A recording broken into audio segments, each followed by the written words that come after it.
The Supreme Court is about to decide whether the American experiment will continue, and February 8th is where it all starts. This is going to be a little bit of a long video, but it's one of the most important ones I've ever published, so I hope you stay with me. Why February 8th? Because it marks the beginning of this case, and in it, the Supreme Court will decide whether Donald Trump can be president of the United States. More importantly, it will decide if the Supreme Court of Colorado made a mistake when it declared Donald Trump ineligible to be president because he engaged in insurrection. To be sure, opinions abound about how the Supreme Court should decide in this case. Just consider that this is the list of amicus curiae briefs, which is court filings by people that are not parties involved in the case, and they ask the court to consider information they have that might help the court make a decision. In my opinion, the case hinges around three questions, and they're all centered around Section 3 of the 14th Amendment, which states that some people, when they engage in certain things, including insurrection, cannot hold public office. And specifically, the questions are whether Section 3 of the 14th Amendment applies to the President of the United States and how. Whether a conviction for insurrection is necessary in order to trigger Section 3 of the 14th Amendment, and as importantly, whether Trump engaged in insurrection on January 6th. As I said, everybody has said everything about everything.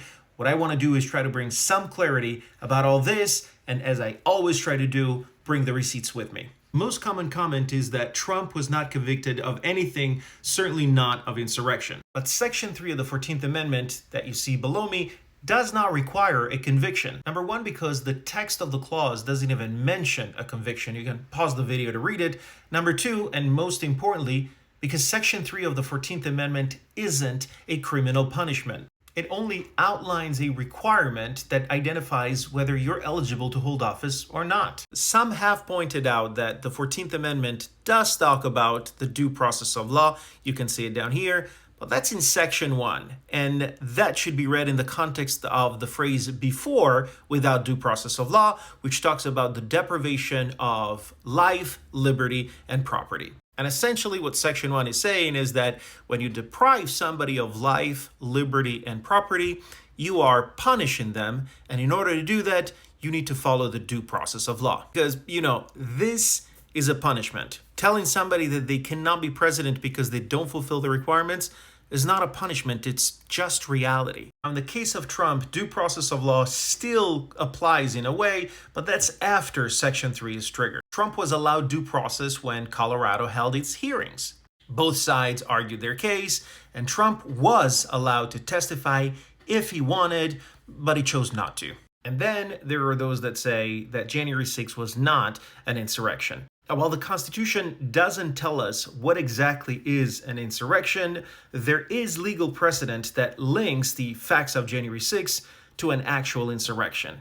You might remember I did a video about this a while back when a judge removed a county commissioner from his position for, you guessed it, participating in the January 6th insurrection. Another complaint that I hear often is that Section 3 does not apply to the president. And for this, we gotta apply a little bit of logic. While it's true, the word office of the president isn't used anywhere in Section 3, the word that is used is hold any office.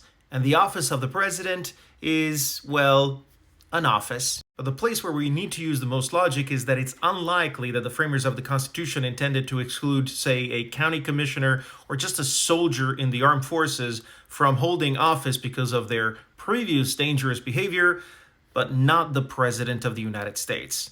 And then, of course, we have this. Repeating Trump's mantra that this is nothing but a leftist witch hunt. But to be a leftist witch hunt, it would have to be promoted by the Democratic Party, right? So that doesn't explain why the very case in Colorado that's before the Supreme Court was in fact filed by Republican voters. And remember that long list of amicus briefs that I showed you earlier? Many of them have been filed by Republican in favor of excluding Trump. In the end, when we look at the facts, declaring Trump ineligible to be president is nothing but a simple application of Section 3 of the 14th Amendment, which was developed not to punish anybody, but to simply ensure that people that have displayed some of the most undemocratic behaviors in the history of our country are not allowed to run for office. This constitutional clause was developed with one thing in mind, and that is to safekeep democracy. especially in the context of somebody who, after losing a presidential election, refused to leave the White House and threatened to break the sanctity of the peaceful transfer of power. These are quite simply the facts. But most importantly, this is an application of our constitutional provisions. And the moment we allow the leader of our country to decide whether or not to follow any part of the Constitution, we know we're witnessing at the beginning of the end of our democracy.